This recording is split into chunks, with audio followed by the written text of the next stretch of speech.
So I've been invited to talk about theosophical aspect on health. And I've also been invited to talk about the beige flower remedy system. And I have divided my lecture. So first I will talk about more theosophical aspect. And then I will dive into the beige flower remedy system. And try to point out the similarities in the beige flower system with the theosophy. So coming from Sweden, we have one of the most well-developed healthcare systems in the world and have had for many years. But it's totally mechanically focused. And a general practitioner today has about 8 to 10 minutes time set aside for a patient. You're more lucky if you're a specialist, you have about 15 to 20 minutes. The idea is to fix it quickly, to the least cost as possible. It's much more of an attitude of bringing your car into the garage. And I could say that most of us treat our bodies worse than we treat our cars. We go down the highway and we see the blinking light going on the dashboard for the engine light. And if it's flashing, I don't think anyone would try to put a duct tape on it and pretend it wasn't there and be surprised like half an hour later on or 10 minutes later on. But that's actually how we do with the body and our own health. And this objectification has become a big problem. And I think Sweden is a little bit of a forerunner in that sense because we have had this healthcare system developed for such a long time. And in 2004, the Swedish government was alarmed because in 2004, 82% of all long-term sick leave in Sweden was due to stress and psychological causes. Today, every fourth child has to see a psychiatrist or a psychologist. And of course, the government reasons from economical standpoints that this is not workable. So in 2005, it went out a request to all the medical faculties of the universities that they have to look into the curriculum of how can they teach the students that go into medical profession to treat the patients not any longer as a diagnosis, but to treat them as a person with psychological resources. And of course, it is like it is in the academical world. A lot of studies has been done, and the great fashionable word today in Sweden is empowerment. Empower the patient, make patient part of the process, and the healing process will speed up and will be less costly. And what do you say? Is that common sense? Of course it's common sense. But you know that common sense in the academical world doesn't always go together. And of course it's a great thing that you investigate all knowledge, you classify it, you validate it, and also that you discover new things. But actually what it comes down to is really bringing in common sense to the whole aspect of medicine.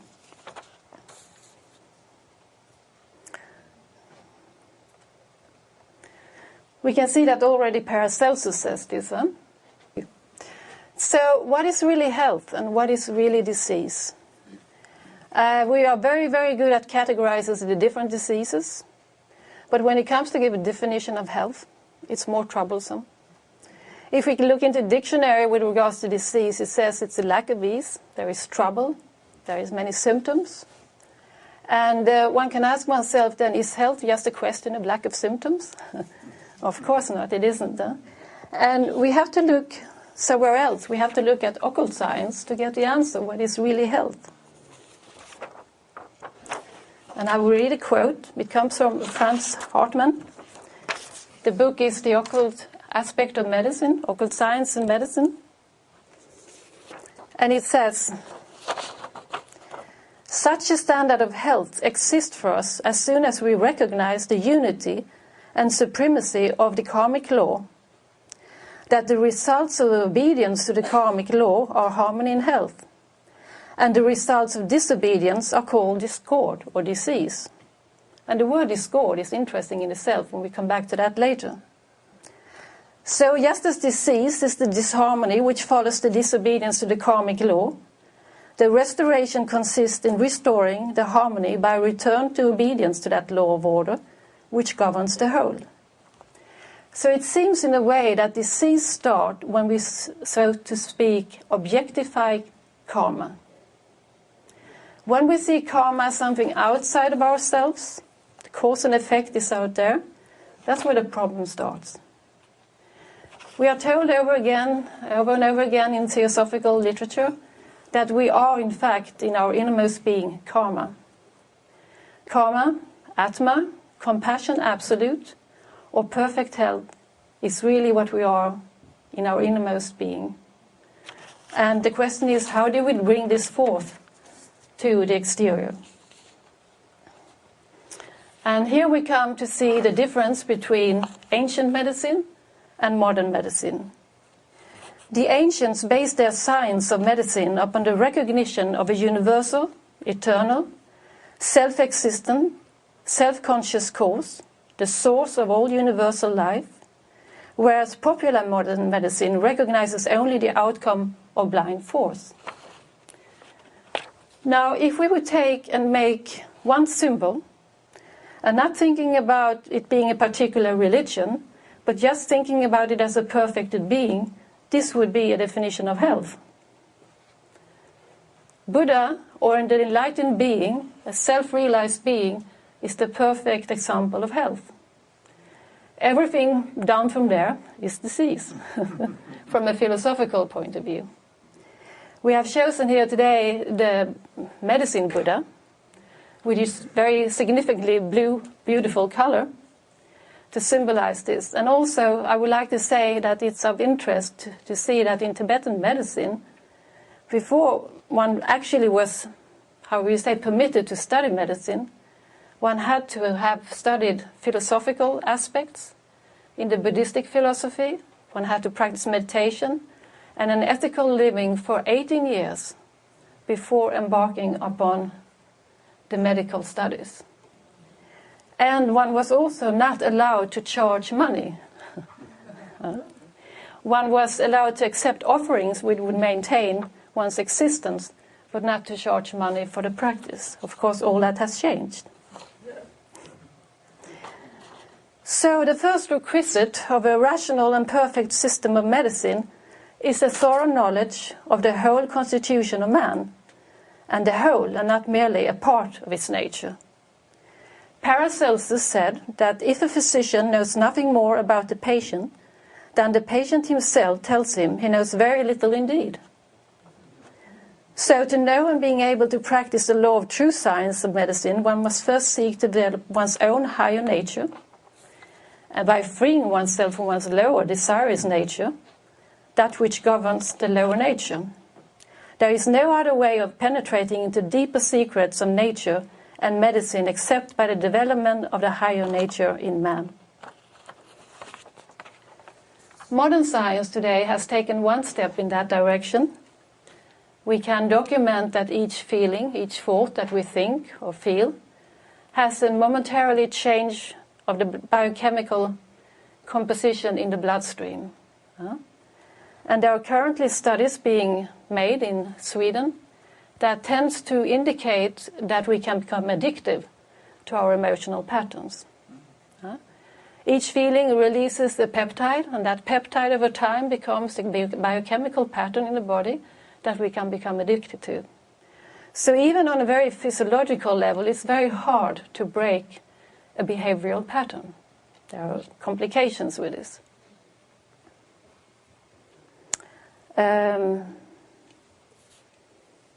Just going to look so I don't miss anything here. If we take a look at history, we will see that the astral body, which is called the true body of us, of our beings, and the life force, or pranic force, are the most important aspects in healing. And we have a look at, see what certain of the people in history have said about it. We have Paracelsus here, and here I have to go out and see. He says that the visible body has its natural forces, and the remedy of all the diseases or injuries that may affect the visible form are contained in the invisible body, because the latter is the seat of the power that infuses life into the former, and without which the former would be dead and decaying. And we know how Paracelsus was one of the foremost persons in the medical history, that he was really a very occult person.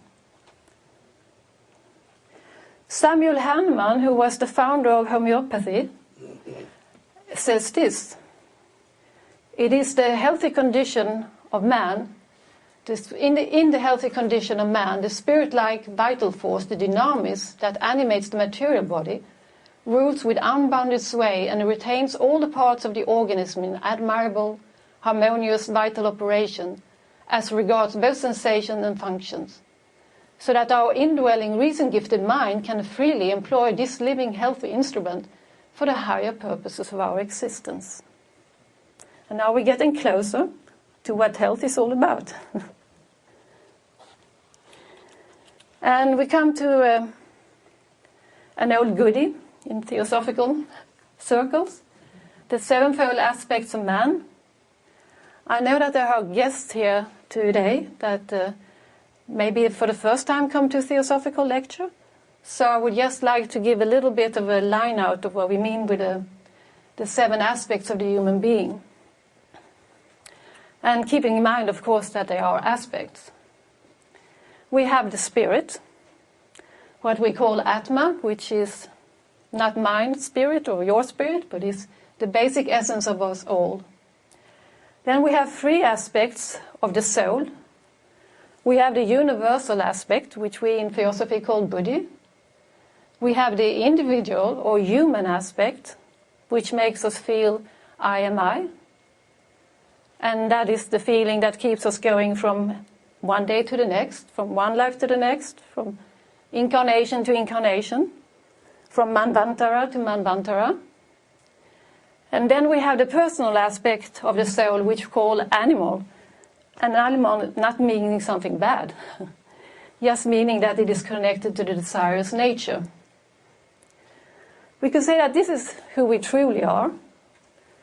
And once when we incarnate into this world and use the lower fourfold, well, that's when we start to identify with our instruments instead of remembering who we truly are. And so what it gives rise to is the double-sidedness of the mind, the higher and the lower mind. And we think about the 3rd fundamental in the secret doctrine. It says that everything up to man is evolved by natural impulse. So really, a great part of this is evolved out of natural impulse and has its cycles. And if we take the body, for example, in the body we have representation of the mineral kingdom as the skeleton. We have a representation of the vegetable kingdom, we could say in the nerves. And we have a representation of the animal nature, if we think about our tissues, our muscles, and the blood. And in the lower fourfold, or all this kingdom being represented in our body, has their own natural cycles. Rest and activity. And what do we do with these cycles? Do we respect them?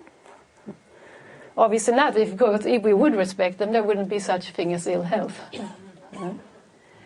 So actually, we can see that the phenomena, when we are identifying with the lower fourfold, we have what we call the personal mind.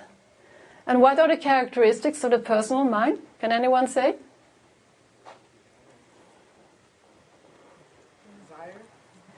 Desires, yes. It has 4 characteristics being described in the ocean of Theosophy, right? Wonders, it like to go to the good and the bad. Yes. Yes. So it's always fluctuating. The lower mind is fluctuating the whole time. As you sit here and listen to what I try to share with you, some of you might find it interesting and may be able to keep the attention a little bit. Some others maybe think it's not that interesting and start to think about lunch, which is actually the psychic memory of the stomach cells. And some people, even if we think it's interesting, we get associations. And so we drift up in our mind. Now the question is, if the lower mind is busy elsewhere, who is it that is going to register the needs of the lower fourfold of the physical body when we are busy doing other things? Huh? It's kind of interesting also that the two aspects of spirit and matter are always in the present. The body cannot be anywhere else, but the lower mind can fluctuate the whole time. Now if we see this, the sevenfoldness that we are used to see, it's of course not in all, only 7 layers. Huh? Within each principle, again, is the sevenfoldness. It's a formula. And this is important because this comes down all the way to the cellular level. Each cell has the sevenfoldness. Each cell has a correspondence to the human souliness. We can call it the noetic aspect. Nous, which noetic comes from, means actually the human soul. That which connects us to the divine, rather than to the psyche, that which is true and real in us. The noetic can also be looked upon as the heart aspect of our being, and the psyche as the head aspect. So, in the noetic aspect of our being, we have all health, we have a way of thinking and reasoning which benefits the whole, and as soon as we let ourselves be identified with this part, well, then we will have problems. Huh? So we can say, like the old people did in the old days, in Paracelsus' time, they said that the human body has 7 holy organs. And when one organ is diseased, it's not only that organ which is diseased. Say if I have a kidney problem. Now each of the other organs also have a kidney aspect. So it will mean that when I have a problem with the kidney, all the other organs are also diseased. You could also say that each cell has a kidney aspect, and in that sense it's also diseased. Otherwise we couldn't have the fantastic research that we have today over the stem cell. It's just one stem cell, and from that all the other cell comes. So the question of trying to bring in health to our lives is by trying to activate the noetic aspect of our being in every fiber of our being. So we can say that actually what we call the noetic aspect or the manasic aspect of us, the higher manasic aspect, is really our true body. Because we are divine beings. And the manasic aspect is actually that which makes us truly human and divinely human. So when we work on the manasic aspect, the noetic aspect, feeding that, we actually feed each cell in our body and making it, impregnable with higher ideas. We heard in the previous lecture marvelous the brain is and how it has to be made porous in order to receive higher ideas. And this is what we have to do. We have to develop within ourselves the noetic aspect of each fiber. Now, if we look upon Mahatma, they are said that in this age